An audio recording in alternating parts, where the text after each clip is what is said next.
दोस्तों, लोकप्रिय लोक गायिका जो अपने सुरों से लाखों दिलों पर राज करने वाली मैथिली ठाकुर अब राजनीति के मंच पर कदम रखने जा रही हैं और विश्वसनीय सूत्रों के अनुसार मैथिली ठाकुर आज ही शाम भारतीय जनता पार्टी में शामिल होने जा रही हैं, जो कि पहली सूची जैसे ही बीजेपी ने जारी की उसमें लोग मैथिली ठाकुर का नाम ढूंढने लगे और इसी बीच मैथिली पहुंच गई पटना और पत्रकारों से कई विषयों पे पत्रकारों ने सवाल पूछा, लेकिन जो जवाब मिला मैथिली ठाकुर की ओर से तो स्पष्ट समझ लीजिए कि आज ही मैथिली ठाकुर भारतीय जनता पार्टी में शामिल हो जाएंगी।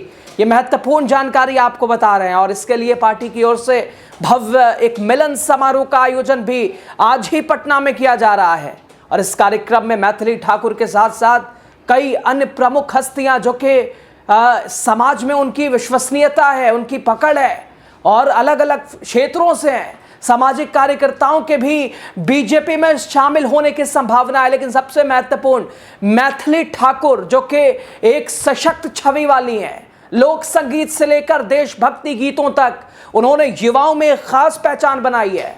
अब जब वो राजनीति में कदम रख रही हैं तो देखना दिलचस्प होगा दोस्तों उनका सफर किस दिशा में जाता है।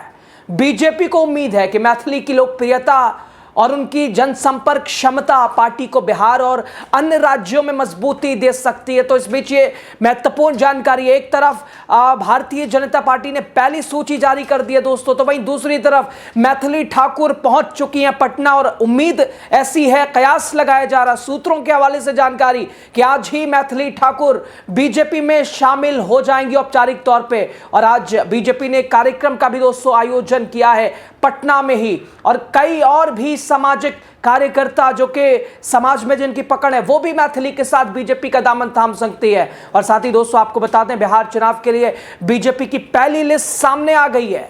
इसमें 71 उम्मीदवारों के नाम शामिल हैं। सबसे बड़ी बात, बीजेपी ने कुछ बड़े नेताओं का पत्ता साफ कर दिया है। विधानसभा अध्यक्ष नंद किशोर यादव का टिकट कट गया है, अरुण सिंह का टिकट काट दिया गया है।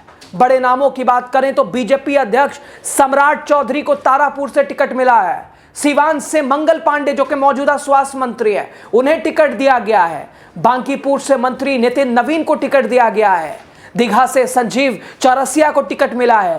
दरभंगा से संजय सरावगी को टिकट मिला है। दोस्तों बीजेपी की लिस्ट की सबसे बड़ी बात कि इस बार उप मुख्यमंत्री जो कि मौजूदा चुनाव से पहले जिनके ऊपर कई सवाल, यानी सम्राट चौधरी, सिर्फ इस चुनाव में नहीं हर चुनाव में सम्राट के ऊपर सवाल उठता है, सम्राट चौधरी का नाम भी इस लिस्ट में है। अरे ये आप समझिएगा, ये तो खास बात थोड़ी ना है, ये तो आम बात है, नाम होगा तभी चुनाव लड़ेंगे। लेकिन सम्राट चौधरी अभी तक विधान परिषद से चुनकर आते थे, बिहार में वो बीजेपी का चेहरा है। बीजेपी ने उन्हें तारापुर से मैदान में उतारा है, यानी दीघा से संजीव चौरसिया को टिकट मिला है, संजय सरावगी को दरभंगा से। और बीजेपी की लिस्ट में सबसे अहम बात कि इसमें उप मुख्यमंत्री सम्राट चौधरी का नाम भी शामिल है, जो कि अभी तक विधान परिषद से चुनकर आते रहे। दोस्तों मिला जुलाकर बीजेपी की यह पहली लिस्ट है। इस लिस्ट में बहुत कद्दावर नेताओं का, जो कि एज के मामले में काफी जिनकी एज ज्यादा है, उनका टिकट काट दिया गया है। और शायद मैथिली का जुड़ना और मैथिली जैसे न जाने कितने युवाओं का जुड़ना, ये कयास लगा जाना कि वो बीजेपी में आ रहे हैं, तो शायद ये उनकी जगह बनती दिखाई दे रही है। आप क्या कह रहे हैं कमेंट के जरिए अपनी बात, कमेंट बॉक्स आपके लिए आज़ादी से खुला हुआ, अपनी बात कीजिएगा। मैथिली के बीजेपी आने से बीजेपी क्या मजबूत होगी और जिस तरह से ऐसे लोगों को राजनीति में लाने की कोशिश है, क्या अब काम विकास से नहीं बल्कि नामों पे चलेगा? जो भी कहना चाहते हैं खुले दिल खुले विचार से कीजिएगा। बहुत शुक्रिया।